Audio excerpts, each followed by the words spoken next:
mà xài bọc khổng này là khổng on hình bay thiên lý một luôn. Cha tiền nó là chỉ xe đi, đó bên nó là chỉ mua tay chó rồi, chỉ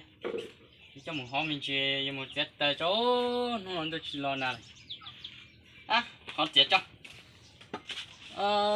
cái cơ linh, nó lên đủ chát chát rồi, cha tiền nó là chỉ xe đi, chỉ là hôm mình chỉ dùng một chiếc tay cho,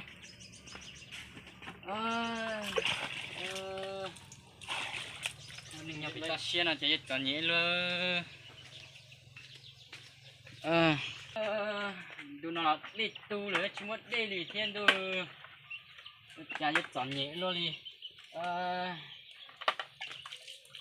chắc chắn là đi xe luôn đi theo, là họ sẽ tiếp quân chơi đi, chim chơi đi, họ bảo cha là chim chơi. Hôm chị lúc nói một chết trời nhé. Mà thầy cái tao tao một treo. Giờ tôi làm vợ. Của tôi thì xe cái chỗ đó chỉ cái phải oxy làm trong nó. Oxy làm trong. Tôi nói chỉ lấy chết trời chúng tôi cho ấy chỉ chết trời na. Tại nhiệt tờ có lưỡi nó mặt xếp giống muốn đàn trung ấy giờ đấy. Muốn lấy cho chim muốn đàn trung mà. Nó không dễ chơi mà mua. Tao xe lì lì này. Cho cũng ba cho nữa, bắt cho chị.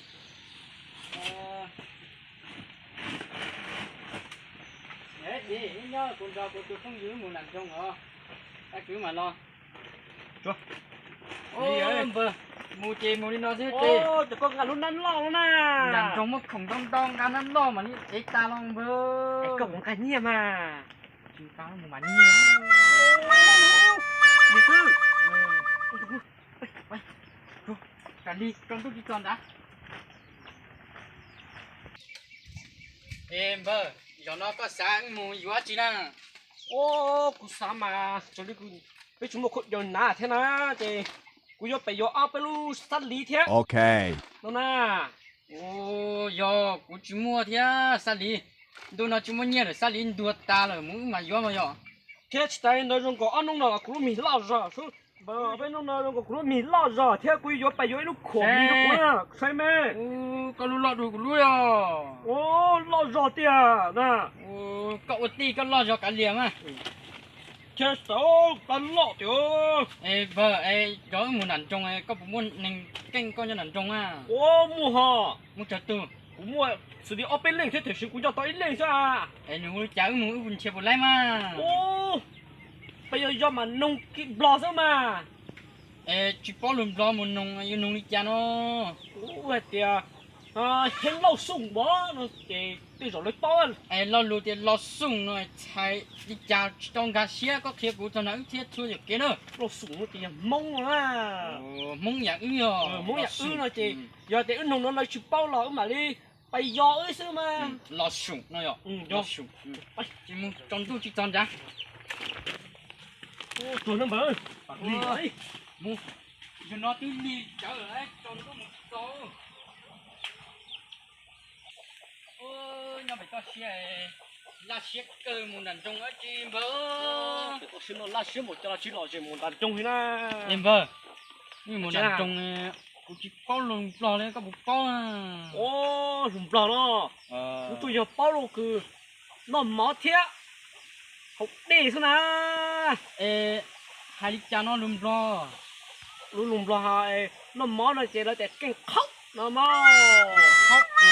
khóc thì muốn tại kinh khóc nó rồi quay lùm lo thì kinh khóc nó chỉ được bao rồi mà kinh cơ học lên nè học lên nó chỉ cú xí khắc khe cú mà giờ thì kinh nắng nó là kinh cho con mũi tuột cháy à đó cú chỉ sót thôi mà giờ thì chỉ tuột cháy thế nào mà con lon nó có một lần trong chơi rồi luôn nói thủng mẹ cú chỉ cho cú mới rộng thầu cú chỉ mày rồi thế nào cú bỏ cho cú mới rộng thế nào kinh cơ có to một lần trong tao cơ cũng cho một thay rồi nữa cũng một ớt rồng là cũng bỏ tiếp lấy cho cũng một ớt rồng rồi đúng không bay mua kinh cơ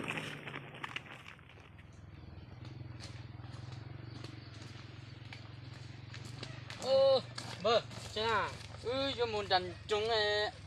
muốn là trung trả chúng mua chỉ nói lên chỉ còn tung dân tấu muốn nói ạ ô chỉ cần bắt nông là bờ muốn đàn trung này nhé tí con tung nó muốn đã chịu đàn trung ấy là trả một tao là trung chúng muốn chỉ còn tung nói vậy những cái to xe nó cái đêm muốn nói ô chị đây bay sao ấy là trung mua chỉ nói là ô đàn trung chơi lớn nông cái sao mà tôi sẽ có bằng cái nhẹ sao mà cũng cả anh cho anh kia nha ô tóc ta cười chỉ nó lấy bộ xí cho nhất cho nhất kia là trung à ô như cho như kiểu mông cây chắp bờ mà bà rong cơ cũng nhẹ tao cũng tí cho ô nhà lấy con chế chỉ chế chỉ có mất được nữa cũng mà tao phải là chỉ trong này chỉ non chỉ bắt tông tông luôn chỉ còn tông nữa làm một lần chúng cho gì cơ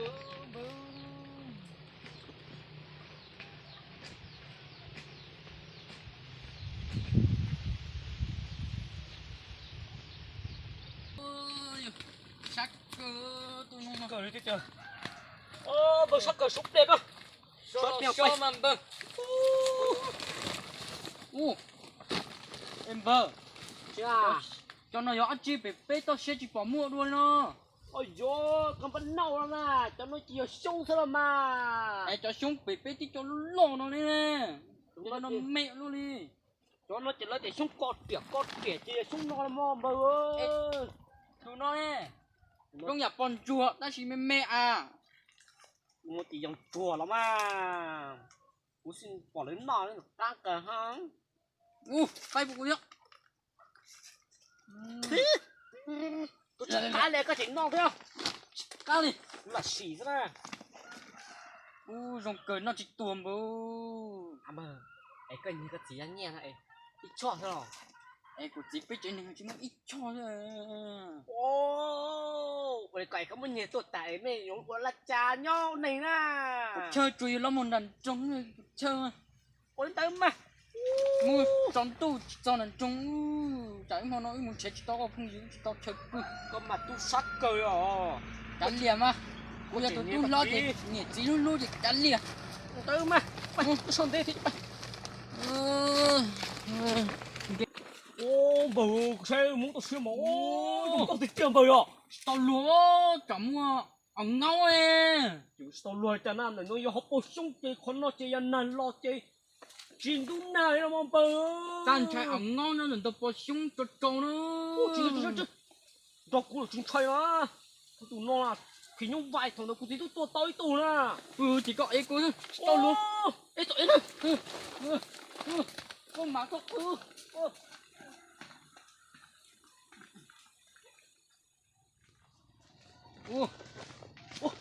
tao kiến có đông vào nó tiền có trong ngoài nó bây giờ yêu tao lần trung á ôi ôi ôi anh gì thấy rồi cô wow tại nó chơi tao nó chơi không con rồi lo đi lo ô chơi nó chỉ nó tiêu mà bờ chơi con ui chả con nó khao tôm bư chơi nó lấy đuôi sọc lấy đuôi hô cái sao rồi em nói hả chị á chị luôn cốc cười hiểu em luôn nói chả không trung nha bao rồi em chạy nó cũng nhớ ra chả là có gì chạy nó nữa rồi ô để xí chỉ một cái gì cái này không có lối tôi chết xí nữa chỉ có chạy chỉ có đi có gì sao có cùng nhau sao cùng nhau ô em luôn nói chúng con ăn chi đi lúc chạy cái gì mà ui anh nhắn hắn mà hả chúng này chả chạy lại nó có tờ tiền nó chịu luôn ấy tụi nó đi vô giọt nha chả tụi nó vô giọt luôn liu nữa con đá muốn con đi nhiệt bóng mà vô nó chạy có bạn đi phải cậu ti có muốn tem không của ti thì sẽ có muốn đi phải ê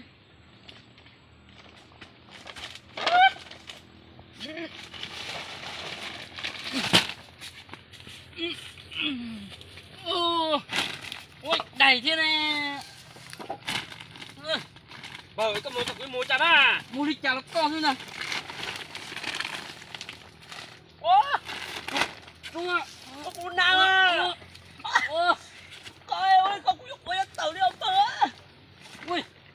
con chả nó con lấy nó ô bắn nào đỏ bờ bên nào mà nó cho nên trúng chứ ui tụi nó lấy thế ạ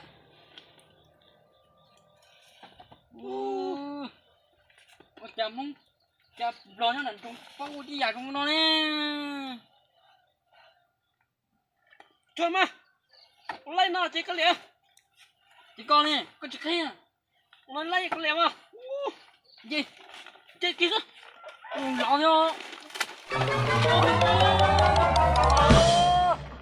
con chị nhỏ hả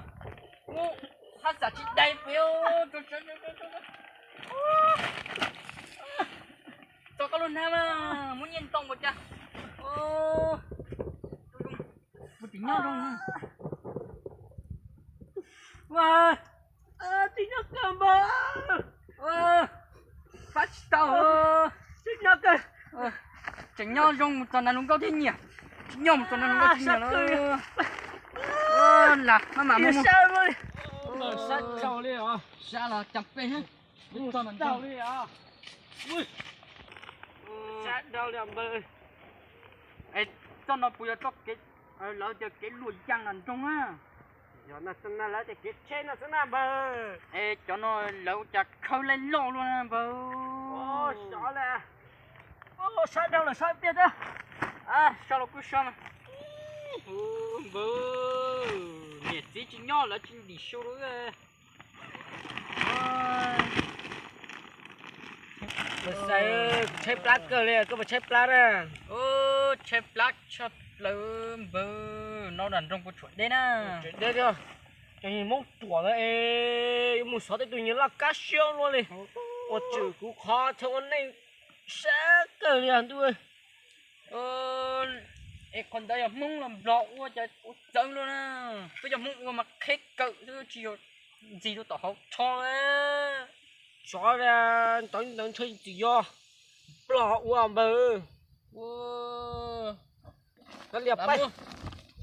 trong tu rồi, trong cháu tu tao ít nữa rồi. Chắc cười đi kia. Tôi còn ăn trong rồi chứ, tôi còn chết tôi chân.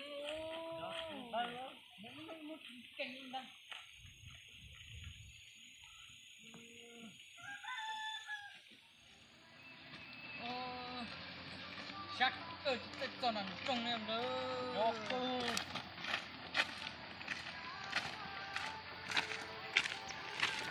cái bụi giặtไปchung, không bụi, dùng thôi, kêu,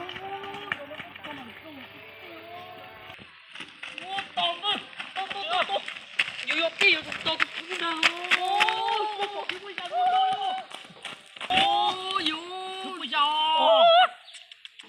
tụi con tao chồng bố con say học ơi, con say tụi con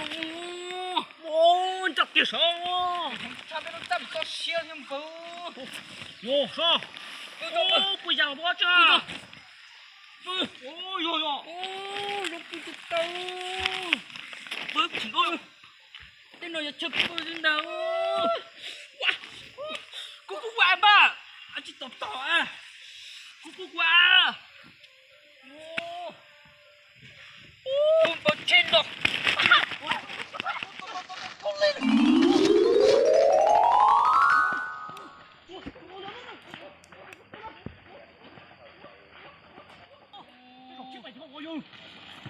đặc biệt chơi là giáp chính luôn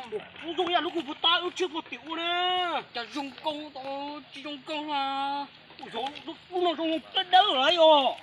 lúc nào đâu điên trò dùng lúc đó chỉ non trò lúc đó thì buồn trò không lịch ta liền bố tôi không dùng mấy đi chỉ mua bay ho chanh chay bây giờ trên là chúng ta bắt em có thì chanh chay nhưng vì tôi chưa gì nó đùa bay chúng chơi ô bay chọc cá xem bố bay tôi là chọc cá cha bay mua là mua bay hồ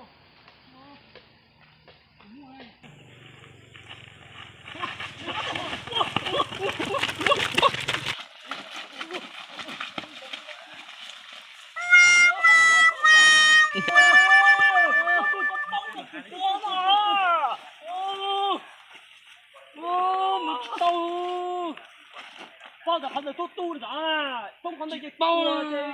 我操你个牺牲的哈！我个多个么你个死的哦，来，